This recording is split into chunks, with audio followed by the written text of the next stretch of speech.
Good retail is utilitarian. It's operationally focused and it meets the needs of the shopper. Great retail is experiential and it's memorable. It's relevant, it's relational, but most importantly, it's shareable. So when you have someone that has just opened up their share of wallet, and then you get someone to open up their share of voice, that's great retail. This last year with the pandemic, it really sort of forced some operational changes, but at the same time, it made a lot of shoppers, customers, miss, the sort of the actual experience of shopping versus just, acquiring stuff. The pandemic forced a lot of brands and retailers to concentrate on operational and transactional streamlining, right? That's what people really needed and wanted and demanded. And for a lot of brands, that was their lifeline. You have to have inventory, you have to have good delivery. E-commerce can't provide what's termed as the experience economy. E-commerce can't really give that engagement and connection that shoppers are looking for. And now that things are opening up again a little bit, I think studies show that 60% of consumers out there view shopping as like an outing that they look forward to. So it's not just mission-based. It's a part of their lives that they miss. I think what people found was that all the connections that existed before the pandemic for brands and retail space and all those things, that was severed.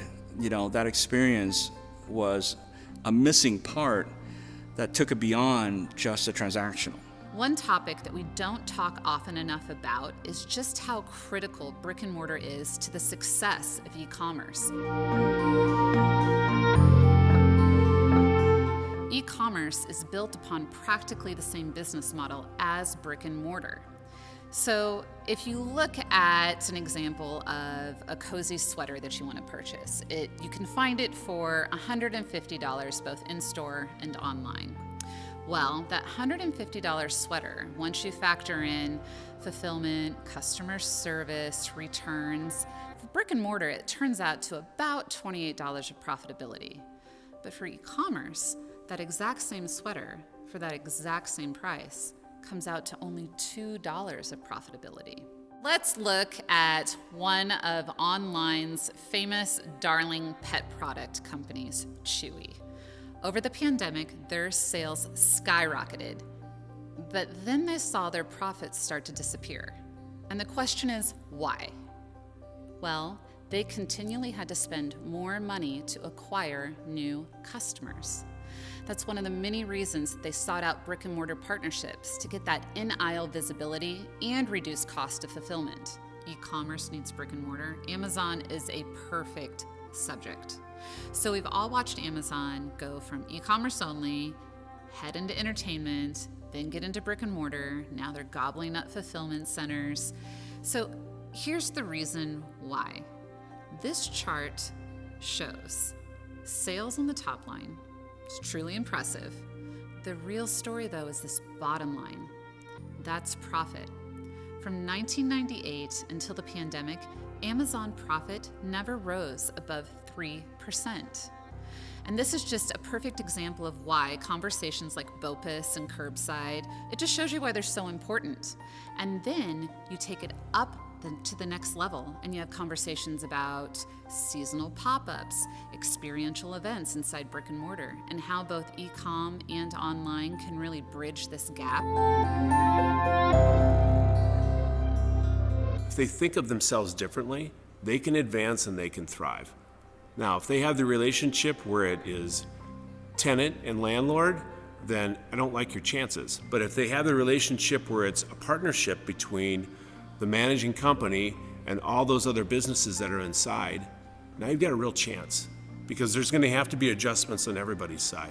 Maybe you need shorter leases so that it allows you to bring new businesses in to try them on. And if they do well, they sign longer leases, they move to bigger spaces, so it makes sense for both sides. Or you need to be able to say, maybe we should offer a concierge service, Maybe you find someone who's very passionate about fashion or passionate about electronics, and you have them sit in a certain part of the mall so that people come up and say, I want to find this certain kind of shoe. Can you help me figure out where to find it? And they're able to say, try these 4 or 5 stores. So one thing that the pandemic has taught us now about in-store traffic and in-store experience is when someone has made the decision to come inside your 4 walls, it has to be well beyond solid customer service. It has to be well beyond stocked merchandise in a nicely curated department. You really have to take a look at every generation that is coming through your doors. And when we look at the American household, right now we have on average 4 generations living under one roof. And when a family goes shopping, how is that retailer and how are the brands inside that retailer connecting with the needs psychologically and emotionally and just from a sheer want capacity for them to shop inside those 4 walls? You know, there's a lot of attention that's being given to the Gen Zs all the way through the Gen Xers, but the boomers have the most purchasing power. Think about them as they age and what that means to be online and then going in store. When they've made that decision to walk through your doors, can they hear? Can they reach things on a shelf? Do they have places to rest? Elder design is going to be one of the new areas of focus as we move forward within the future of retail. When I hear that, I typically want to back up and say, you mean you really want to know what's next? How do you make it more intuitive? And so that's the challenge, and I think that's when you figure those things out, that's how it becomes harmonic retail. How do I bring all this together so that no matter how a customer thinks about it, it flows, you know? Thinking of retail, the whole world of retail, more as a merry-go-round, where you get on and get off where you want, versus individual little pieces that you attack. We have to make this experience cleaner, we have to make it faster, we have to offer a better environment. You have to be able to think differently, you have to be able to move fast. Retail always evolves. Retail winners focus on lifetime customer value.